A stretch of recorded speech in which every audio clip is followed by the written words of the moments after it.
కనుకనే వచ్చినటువంటి ఈ విదేశీయులకు ఏ విధమైనటువంటి ఆర్థికంగా తక్కువ లేదు. The foreigners, there is no dearth of money. కావలసినంత ధనం ఉంటుండాది. A lot of money. వీరంతా కూడా కుబేర సంతతి వాళ్ళు. They belong to plenty and కానీ prosperity. ఎందుకోసం ఇక్కడికి వచ్చారు? Why do they come here? నిజంగా జబ్బే లేకపోతే ఎవడు ఆసుపత్రికి పోడు కదా.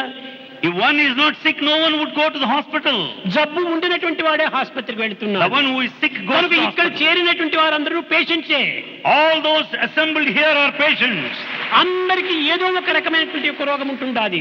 Everyone has got one complaint or other. ఏదో మానసిక అశాంతో, శారీరకమైనటువంటి అసుఖమో, ఇంకే విధమైనటువంటి ఒక పరిస్థితిలో అన్ని రకములుగా కూడాను ఈ జబ్బులు అనేక రకంగా ఉండినట్టుగా ఈ మానసిక సంబంధమైనటువంటి జబ్బులు అందరికీ ఉంటుండాలి. There are various sorts of ailments, physical, but this mental disease with everyone. శాంతి, సుఖము, ఆనందము అనేటువంటి మెడిసిన్ కోసమే వస్తున్నారు. So they all come here to receive the medicine of peace and happiness. కనుక ఈ పీస్ అనేటువంటిది కూడాను ఎక్కడి నుంచి వచ్చింది? Where from you get peace? అనగా బయట నుంచి వచ్చినటువంటిది కాదు. It's not from outside. అది తన యందే ఉంటున్నది. It is within you. తన రోగం ఎక్కడనో బయట నుంచి వచ్చినటువంటిది కాదు. It's not the one from తన యందే outside. ఉంటున్నది. It is in you. కారణం ఏమిటి ఈ రోగానికి? What is the reason for the ఇదే disease? మూల కారణము. This is the only one. ఎందుకు?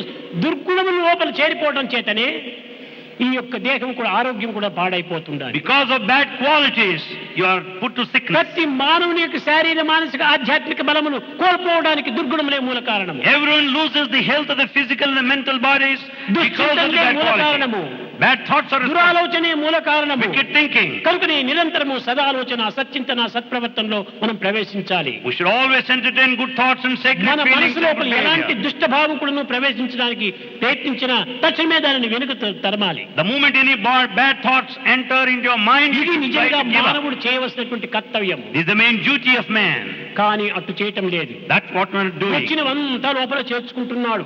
We accept all that come on the way. ఇది చాలా చెడ్డ జీవితము. It's a bad life. మలమును భుజించే జీవితము. It's the one that ఫలమును partakes భుజించేటువంటి వ్యక్తి excreta. మలమును భుజించితే రోగములు రాదా? Naturally you'll fall sick. చెడ్డను విసర్జించాలి, మంచిని భుజించాలి. Give up bad and partake good. ఒక్క పప్పులో కొంత ఉప్పు తక్కువైపోతేనే మనం భుజించడానికి ఇష్టపడము. When the salt is less in dal, you don't want to eat it. కొన్ని క్షణాల్లో అయిపోయేటువంటి అన్నం లోపల తన రుచి సరిపోతేనే మనం సహించము. You don't relish it if the salt is less because 60 you ఏళ్ళు, don't 70 relish ఏళ్ళు, the 80 food. ఏళ్ళు, 90 ఏళ్ళు జీవించేటువంటి మానవులో ఒక రుచి ఉండనక్కర్లేదా? Should there not be taste in this human life which will be long span, 60, 70, 90 years? కనుక మన జీవితానికి కూడా ఒక రుచి కావాలి. Therefore life also needs జీవిత taste. రుచి. What is this taste? భగవత్ చింతనే మన రుచి.